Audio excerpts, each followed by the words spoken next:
Soalan yang kedua yang kita terima pada pagi ini datangnya daripada Fir. Assalamualaikum Ustaz. Ibu saya menghadapi penyakit batuk berkehak. Ini sejenis penyakit ni. Batuk berkehak. Dan ini berlanjutan untuk tempoh yang lama.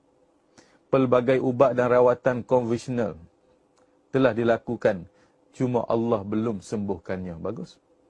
Bahasa ni cukup bagus. Allah belum sembuhkannya. Kadang-kadang menyebabkan terganggunya urusan harian termasuk solat. Apakah rawatan yang sebenar boleh diikhtiarkan? Satu soalan yang bagus. Tuan-tuan, kalau kita batuk, dah masuk tahun yang ke-7. Bukan hari yang ke-7.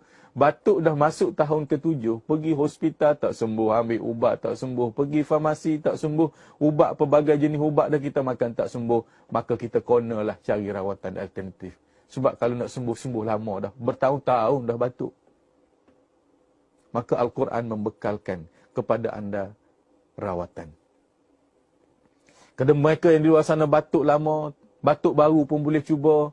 Yang pertama sekali, makhluk yang paling hebat dalam batuk ni Tuhan buat pada tumbuh-tumbuhan. Tuan-tuan pun kenal benda ni. Namanya bunga cengkeh. Bunga cengkeh. Semua orang kenal bunga cengkeh. Beli bunga cengkeh tu 40 kuntum. Bukanlah 40 kuntum satu baldi bunga cengkeh. Dia sikit je buah atas tapak tangan kita ni. Letak dalam bekas. Baca Fatihah jangan lupa. Baca ayat kursi. Baca satu ayat dalam Al-Quranul Karim. Yang mana batuk ni daripada dada, daripada paru-paru kita, esophagus dan sebagainya. Maka di mana ayat membicarakan tentang dada manusia, penyakit dalam dada manusia ini. Satu ayat yang berbunyi, tuan-tuan dan puan-puan. Ikut saya baca boleh tak tuan-tuan? Boleh pahala, boleh ubat. Saya nak baca ayat ni, siapa batuk, nak letak tangan kat dada baca pun boleh, ganti ubat batuk. Nak baca pada bunga cengkeh, lagi bagus. Letak tangan kat dada, ikut saya baca. Sila penonton. Bismillahirrahmanirrahim. Wa shifa'un lima fis sudur.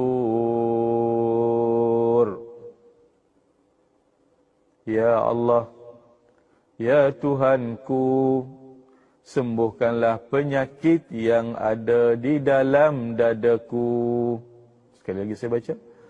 Bismillahirrahmanirrahim. Wa shifa'un lima fis sudur. Selamat mencuba tuan-tuan dan puan-puan. Surah Yunus ayat 57. Ayat ni bukan saja untuk batuk. Penyakit yang ada dalam dada manusia. Apa dia? Darah tinggi, kencing manis, jantung. Semua tu ada di dalam. So, ingat.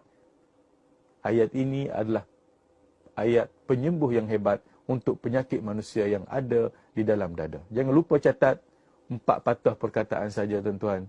Boleh ingat cepat. Mudah-mudahan dengan ruhul Quran itu akan mencampakkan antibiotik yang rohani dalam jiwa kita. Bahkan akan menyembuhkan penyakit kita itu daripada segala gangguan. Iblis laknatullah. Okey, selesai masalah tu. Dan selamat mencuba.